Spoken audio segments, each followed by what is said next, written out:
With Final Fantasy 15 being as big of a success that it has been, obviously they want to make sure that that PC port is pretty dang good, and we've gotten a lot more details on it with the Gamescom before and after interviews, which are actually going to be fairly interesting to talk about. But they've also ended up introducing a mobile version for the game. So basically they're adapting the game for mobile devices, and so it's going to be a top-down action game sort of thing going on. And there's a few hiccups here and there with it that I can already see inside the trailer, and it's definitely not going to be for people that actually have a rig, but for people that want to play Final Fantasy 15 on mobile, it's apparently coming. So that's a thing that you're going to be able to do eventually, which is going to be fairly interesting. Michael here with another topic video. So the PC details are going to be the fairly interesting kind of bit of this topic, because basically that's where all the details are coming in. But I do want to talk about the mobile version of the game that's going to be coming out eventually as well. The announcement date for both of these is going to be early 2018. And so basically we're going to be seeing it in the next year, which is going to be fairly interesting and kind of lines up with what they were saying at launch. Was with the PC port, at least they were talking about, hey, it's going to be about a year out of date and everything. And so basically that's just a thing we already kind of knew about, but we are going to be getting the DLCs and all the free updates that came with the actual console version as well, so we're actually not going to get shafted on that. But for the mobile version of the game, basically what they've done is they've actually completely redid all the graphics, and so it's actually in this sort of weird chibi / animated style. It's kind of weird. I don't necessarily like it, and I can already tell from the trailer that you can end up looking up on YouTube that basically they've just taken the cutscene audio from the actual game and then put it into the mobile game, which is probably one of the worst ways to do it in my opinion. And so basically I feel like it's going to just feel like a downgraded version, but the gameplay actually doesn't look bad. It looks like a top-down action version of the game, and so if you want to end up going through all the story and stuff like that, they did say it is the same game, and so is basically Final Fantasy 15 but on mobile devices. So if you don't have a gaming rig for PC whenever that comes out, or if you don't have one of the gaming consoles, then here's your option to play Final Fantasy 15, which is pretty cool. And this isn't the first time this has actually happened with the game before. In fact, this is a practice that's been going on ever since the mobile gaming has existed. Not just mobile gaming, handheld gaming as well. Sorry, I kind of mesh them together these days, which is a bad habit. But essentially, we've actually seen this a lot. And one example I remember seeing from back in the day, for example, the Sims games were always different on the mobile platforms than they were on the console equivalents. Or platformers like Klonoa, for example, would end up having completely different games on the handheld and the sort of home console versions, stuff like that. And it's like, they're completely different games. And Sonic has actually done a really cool job with it as well. Sega has actually made it so that the kind of mobile handheld version is completely different than the console version. So you actually get completely different levels, and it makes it actually worth buying both versions, which is interesting. And it gives you a different experience for both of them. Obviously, it would be better if it was just the same game, because that means you could play the same game on the go, which is always what I kind of like to do. But yeah, this isn't new, but I think it's really interesting to see it done with mobile platforms, because I don't think that has necessarily been done yet. I know they've made adaptations, but not like actual, like, this is the same game sort of thing, to where they're like, all right, we're going to modify the mechanics. And there's a few mobile games that get ported over to PC that kind of do that, but at the same time, I feel like that's a little bit different, because it was designed for mobile when it started. But I doubt that Final Fantasy 15 was like, hey, we're going to make this so it works on mobile. Hell no. That's an open world game. Most likely the mobile version is going to have like instances and stuff like that, and they're going to be cutting down a lot of the graphical type stuff, and they're most likely going to try to sham in microtransactions, because of course, why wouldn't they? That's just kind of an obvious at this point, but there you go. Now, for the PC details, we actually have a lot of what they're saying, but we don't necessarily have much actual content to go off of. So basically, they've been working with NVIDIA ever since it launched, and I don't know why a lot of people still have the idea that, for some reason, Final Fantasy 15 is exclusive to Sony, which it's not, and it hasn't been for a very long time. And actually, when it launched, it also launched on Xbox One, which I've been seeing a lot of people not actually realize, and so I just failed. Gosh dang it, I am dying to this guy. I think there's something I'm supposed to be doing, and I don't necessarily know what it is. So I'm probably just going to end up trying this over and over again. So apologies for that. The gameplay in the background is not exactly great. I haven't played this game in like 2 weeks, and so I am a little bit lost on my combos, and recording a video is not necessarily the best way to end up learning all those again. Anyways, back on topic.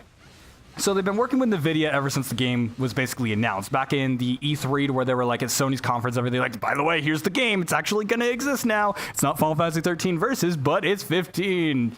Hopefully that's the right number. I really hope it's the right number, because I always get that and the MMO confused. But I believe that's 14. So basically, yeah, they've been working with NVIDIA to kind of get GameWorks and all these other types of PC stuff going on, because everyone pretty much knows on the PC platform that Japanese developers, while they're getting better, they've never really been honed in on the console, or not the console market, but the kind of PC market because they've always been kind of working on consoles. And so basically when they end up going into these situations, they're like, all right, well, we don't actually know how to make a PC game. So they end up working with partners and getting platform holders and stuff like that. And they are getting better. We've seen a lot of different companies like CompileHeart, for example, has been doing a really good job of getting all their devs to really make great PC ports. And while, yes, they have problems, every single PC port's going to have problems, quite frankly. But, you know, it's one of those situations to where they're getting better at it. And it's really cool to actually see Square Enix actually allow this sort of thing. Now, there is a sort of catch to this, is the fact that this is actually going to be because they're advertising their Luminous engine, which they've been working on for years. It was an engine that was originally going to be used for right after Final Fantasy 13, because Final Fantasy 13 had an engine. They're like, all right, this Luminous engine is pretty good, right? And it ended up not being very good. And so nobody ended up licensing it because it wasn't worth licensing. And so you run into that problem to where they want to sell their engine, but at the same time, they're not really able to do so because basically it doesn't look like it's a very good engine. Now, when you end up moving in forward, they want to make sure this engine looks as pretty as possible. And so they're allowing this team, which is headed by, hopefully I'm getting this name right, Hajime Tabata. And basically, he is the game director, and he's like, all right, we want to make sure that everyone knows we're serious about the PC platform. And this is definitely going to be part of Square Enix being like, hey, by the way, we're giving you all this time to actually put in all this effort into this PC platform thing, you know, make sure that our engine looks amazing. And so I'm actually very confident that this is going to be a really good PC port. Now, what are the things they've been saying? Well, there's been a lot of things that I'm not necessarily going to comment on. There's just been small details like, oh my God, it's going to have mouse and keyboard support. No, duh. Like, if it doesn't have mouse and keyboard support, no, it's going to have mouse and keyboard support. That's just going to be obvious. If it didn't, that would be absolutely ridiculous. If you said you were serious about the PC platform and then you didn't make it so that our main sort of usage case is actually not supported, that would be a little bit ridiculous, and I don't think people would be necessarily happy with it. So obviously that's going to be quite obvious, but there are a few things that are interesting that is going to be exclusive to the PC version. For example, we're going to be getting all the DLCs and updates that the consoles got right immediately, and so I don't know if we actually have to pay for it. I believe they're saying it's free. The translations have been a little bit iffy here and there, and so I'm not 100% sure on that, but I do believe we are going to be getting that for free, which is going to be nice. That's just going to be one nice little thing. But also, on top of actual quality, the game is going to have a bunch of NVIDIA GameWorks. Like I said, they've been working with NVIDIA ever since the launch, and so basically, the announcement. And so basically, they're looking at, you know, adding in all these different NVIDIA effects. And don't worry, if you're on AMD, you're still able to use these. They are fairly CPU intensive, on both platforms. It's just something that NVIDIA has helped develop. It's kind of like a game API, for example. And so basically, they're adding in all these different types of things, such as hairworks. They're adding in the Trez effects for things like grass and environment details.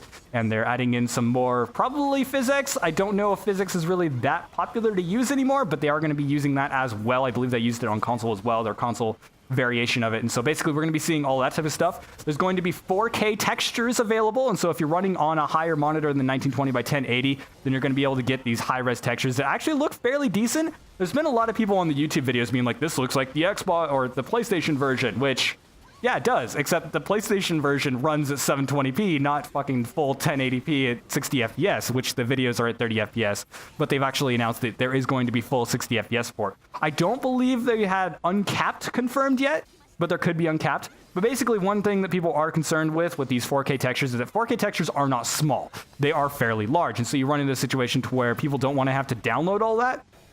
And that's understandable. Like, this game is going to be huge regardless. I believe it's at least going to be 80 gigs just off of the disk space that it uses. And so adding in these 4K textures is going to be quite a bit. So a lot of people are hoping that they end up making this a texture pack, because while I personally have finally moved above a 1080 screen, I didn't always do that. And the main sort of usage case is actually not having a 1080 screen. And so if you have a lower kind of monitor, then you don't actually need these higher res textures because you literally will not notice a difference. And so, yeah, people don't want these file sizes, especially when people have like data limits and stuff like that, to actually be on here. So hopefully they are looking into making that a thing. And that would actually be quite nice. Other things they've been working on actually mod support. There's actually been a lot of talks about customization and stuff like that. They do have a first-person mode added into the game, which looks abysmal from the videos that they've shown so far. So I'm not necessarily worried about that. I think that that's going to be just like one of those gimmicky things that they just threw in because, like, the engine can do it, so why not, sort of thing. They're talking about, like, saying, oh, hey, we're doing what the PC market wants, and I mean, sure, the PC market wants a lot of options, so having a first-person mode is kind of nice, but at the same time, if the game wasn't designed for it, nobody really cares. So a lot of people are really confused on why they're even using that as a selling point. But hey, it's going to be in the game. But what people are kind of interested about is the fact that they are going to be adding in mod support, which is something that I think they're adding in mostly because the engine supports it. Like I was talking about with the whole Luminous engine, they want to make sure this is like an advertisement for their engine as much as possible. Making it so that the engine looks as pretty as it can is an important aspect to this. And so having in this mod support would actually mean that the engine itself would have a lot of mod support, which would make it so devs could be like, oh, hey, we want to have that. And what do they actually mean by mod support? Well, we don't actually know necessarily, but they have actually given a few details saying we want people to be able to edit our textures or edit the models and things like that. And so what I think they actually mean by modding support is making it so that they don't actually have all these encryption services going into play when they actually go into all the textures and things. I think they're going to go into one of those cases to where you can actually just go in and see the textures and edit them if you absolutely need to. And I think that's actually fairly interesting. Now, we don't know if we're going to get like things like custom quests and things like that. I think that would be more of a game feature rather than modding. But at the same time, we might get scripting features. We might actually get something like, let's say, Bethesda's creation engine or creation kit. It would actually be incredibly interesting if we could actually get one of those for the Luminous engine. And if they are actually working on one of those, that could actually be a huge thing. Now, for Final Fantasy, I don't think it really means much. I don't think that's a big deal, in my opinion. Like, I don't really care about having whole mod support on a Final Fantasy game because I play through Final Fantasy for the story and stuff like that. And some people say that the Final Fantasy 15 story is not all that amazing. But quite frankly, I'm excited to play it regardless because I don't actually have a console. Now, the other thing about this sort of mod support as well is they've actually been saying that people can just do whatever they want with it. They've actually mentioned specifically nude mods, which is something that happens with a lot of games. If you don't actually know about the modding communities, nude mods are a pretty big thing. Sexualized stuff and skimpy things is definitely something that people end up looking for, which is understandable, I guess. Sure, having sexy ladies in the game definitely isn't a bad thing, but at the same time, or sexy males at the same time. But some people actually go into mods and things like that for like things like recolors, for example, or maybe they don't like the idea that everyone looks like that from a boy band, so you can end up using some sort of mod for that. And basically they've just said, yeah, we don't really care. Like if people want to do things like nude mods, it's up to their moral high ground to do so. Like they can just do whatever they want. And I think that's a really good way to kind of look at this thing, because I personally don't really get why developers are like, all right, well, they bought this product, let's go ahead and limit them on everything that they can do with that product. And one of the statements that's actually been really popular that, what was his name? Tabata has said, sorry, I'm going to forget his name every single time. I'm terrible with names, by the way. One of the things he's actually said is like, they bought a game and it's their game. What is our right to actually go in and edit that and like say what they can and can't do with that product? And that's actually been a really popular statement. That's not exactly what he said. I don't have the quote up next to me, but essentially that's what he was saying. He's like saying like, hey, they bought this product. We should deliver them what we expected, but not limit them on what they want. And that's actually a really cool idea to kind of go into mod support. So I'm actually fairly excited for that. I really hope we get some sort of custom quests, features, and things like that. Now, if you're worried about running Final Fantasy 15 on your PC, like let's say you have PC and you're like, my PC's not all that great, don't worry too much. They are saying that they are going to have a lot of quality options. Now, obviously, this is something that has to come out and actually be released to actually comment too much about, but they are saying they are targeting pretty low-end PCs as well. So if you have a PC from the last 8 years, they said it should work, which is all right. I mean, the chances that it actually happening is going to be pretty slim, and you know what is acceptable in that sort of case scenario as well. Like, let's say they say, oh yeah, the game running at 20 FPS is perfectly possible, which is what it looked like it was running on the mobile version that I was talking about a little bit ago. So they could end up considering that playable. Now, for one, if you want to actually run the game on high-end settings, especially higher than 1920 by 1080, it's going to eat up a lot of performance, and that's going to be basically kind of just out there. That's just one thing that we've already expected, because the game already kind of pushes the consoles to the limit, and consoles already have a lot of optimization put into them to actually have these games running as smoothly as possible, because they absolutely have to. And so when we actually get these high-res textures and kind of unmoderated kind of compression and everything, we're actually going to have a lot better quality of content, but also we're going to have a lot more sort of resources going to be required to actually show those off. And so basically, yeah, we're going to have a lot more of a power-hungry system to be able to actually go in and play this game properly. That was like a very weird mixture of words, but I'm sure it made sense. Basically, we're going to need powerful systems to run this game on max. And if you want to end up running it on 4K, which apparently it's going to have up to 8K support, like a native 8K like resolution support, which I don't even think consumers are able to buy those yet. So basically that's going to be a whiles off, but they are looking at continued support in the future as well. And they are looking on other types of DLC and things like that. Like they are working on a multiplayer update, which will hopefully be out by the PC release, which, I mean, a lot of this stuff doesn't really make sense to me because it's like, all right, I want to play Final Fantasy 15 just for its sort of main story campaign. And that's really all I'm looking forward to. But at the same time, it's really cool that they're looking into supporting this product for a longer period of time. And that's one of the things that they're talking about is like making sure this product is lasting.